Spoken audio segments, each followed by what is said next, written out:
জনগণের অংশগ্রহণ করার মধ্য দিয়ে আমরা দেশে একটা নির্বাচিত সরকার পেয়েছি এবং সেই সরকার প্রধান ক্ষমতায় আসার আগ থেকেই এ ব্যাপারে বিভিন্ন বিষয়ে প্রতিশ্রুতি দিয়েছেন এবং তা বাস্তবায়ন করার জন্য আমরা আমাদের তরফ থেকে আন্তরিকতা চালিয়ে যাচ্ছি এবং আমরা বুঝি যে আমরাই সর্বজান্তা না, সমাজের অন্যান্য সকল অংশীদারদেরকে যুক্ত করতে হবে এবং বিশেষ করে আপনাদের মতো অংশীদাররা যারা এই সমস্ত বিষয়গুলি নিয়ে কাজ করেন যা সাধারণত সরকারের রেগুলার এজেন্ডার মধ্যে থাকে না, রেগুলার এজেন্ডার বাইরে, অথচ ব্যাপারটা খুবই জরুরি এবং অনিবার্য। এটাকে সরকারের এজেন্ডার ফোকাস পয়েন্টে নিয়ে আসার জন্য আপনাদের ভূমিকাটা অত্যন্ত জরুরি, অত্যন্ত গুরুত্বপূর্ণ।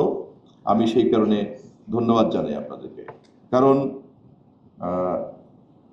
সামগ্রিকভাবে পরিবেশ নিয়ে সারা পৃথিবীব্যাপী যে দুশ্চিন্তা, দুই একজন প্রধান ক্ষমতাবান রাষ্ট্রনায়ক বাদে আর সকলেই কিন্তু বিজ্ঞানের ব্যাখ্যা মেনে বসে আছেন, বিজ্ঞানকে অস্বীকার করছেন এমন দুই একজন হয়তো আছেন প্রভাবশালী রাষ্ট্রপ্রধান, তাদের কথা আমরা উচ্চারণ করতে চাই না, কিন্তু বিজ্ঞান প্রমাণ করেছে যে আমাদেরকে এই চ্যালেঞ্জ মোকাবেলা করতে হবে, আমাদেরকে ক্লাইমেট চ্যালেঞ্জ মোকাবেলা করতে হবে।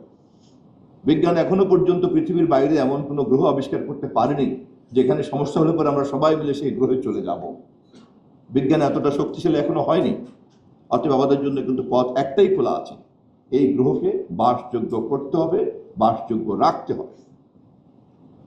এবং এটা যদি অনিবার্য সত্য হয়ে থাকে তাহলে রামরু যে এজেন্ডাকে নিয়ে কাজ করছে সেই এজেন্ডা আপাত দৃষ্টিতে যতই লেস ব্রাইট মনে হোক না কেন, সেটা কিন্তু আসলে অনেক অনেক বেশি ইনএভিটেবল।